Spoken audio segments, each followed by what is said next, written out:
بسم الله الرحمن الرحيم نحمده ونصلي على رسوله الكريم. په بني اسرائیلو کې یو ډېر غټ فقیه او عالم مقتدا او ولی انسانو.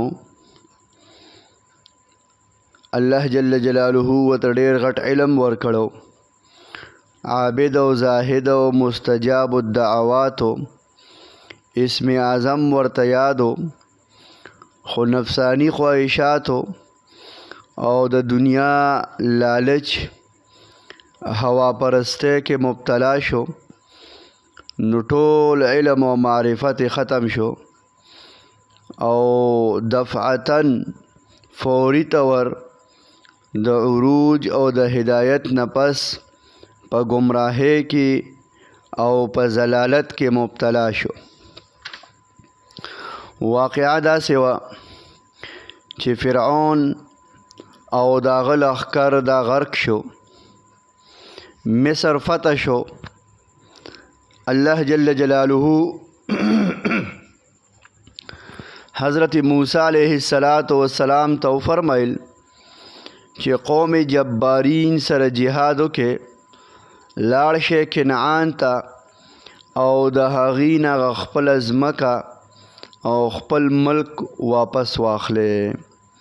قوم جبارین ته چې پته ولګېده چې موسی علیه السلام موږ پسې را روان دی او په موږ باندې حمله کوونکي دي، نو دی دکه بزرګ او عالم لراله چې د هغه نوم بلعم بن باعوره و.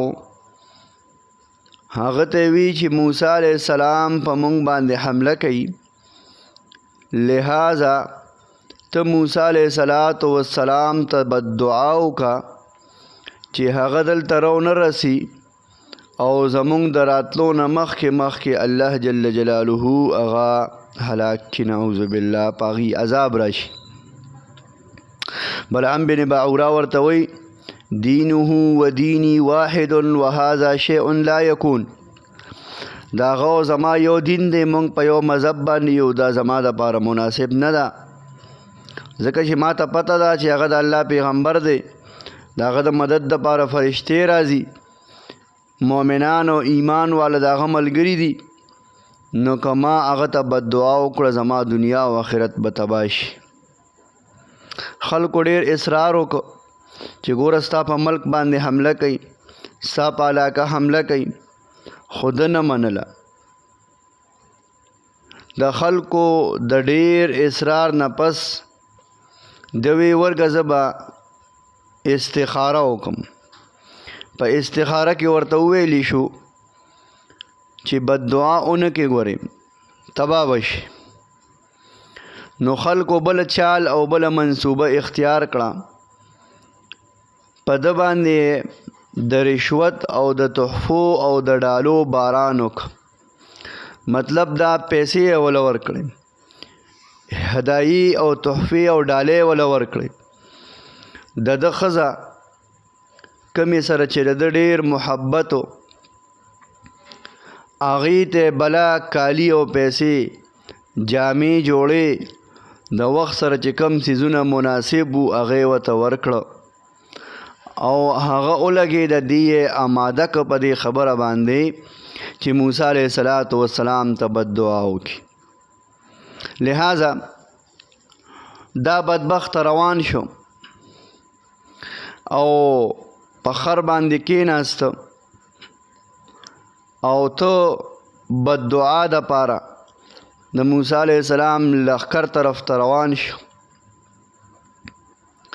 په لاره کې خر ودرېد، خر نه ته دې خر وهي او ټکوي او خر د ځای نه نه خوځي. خر ورته ګویا نه شو، ورته وایي مخې ته مې فرشتې ولاړې دي، نه مې پرېږدي، واپس مې کا، تم هلاک کېږي او مام ځان سره تباه کې.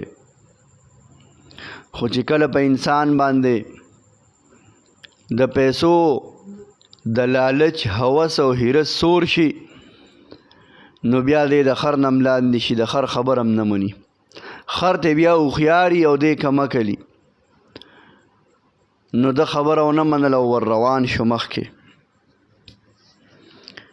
د الله قدرتونو ته ګوره چې د بددعا دپاره لاس اوچت کړه او خوله یې وازه کړه، کلمات او الفاظ د بددعا یې شروع کړه.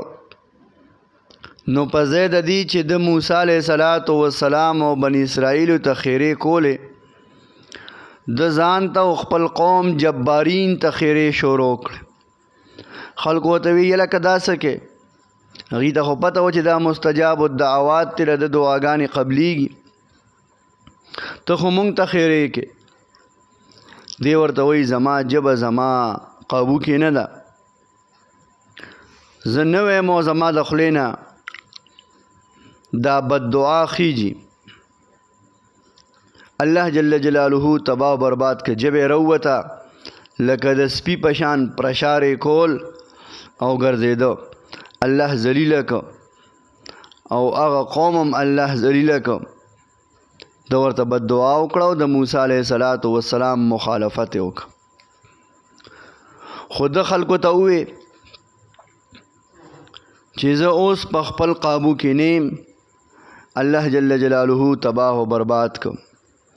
لہذا د دې واقعا نه مونږ ته دا خبره معلومه شوه چې انسان دې په خپل علم په خپله تقوا باندې غرور نه کوي، ناز دې نه کوي، بلکې هر وخت دې عاجزي کوي او د الله نه دې د استقامت دعاګانې غواړي.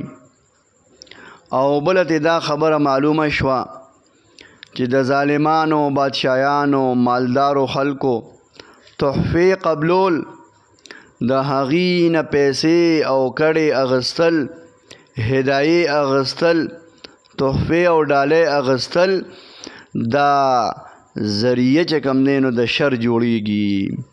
خامخا به در باندې سبا دی بیا خپل ناجایزه کارونه دا کوي. لہذا د دې نه بچ کېدل پکار دی. کنی خدای مکا الله مکا انجام به سره د علمه، سره د فقاهته، سره د پوهې دک کوي کم چې د بلعم بن باعوره شو.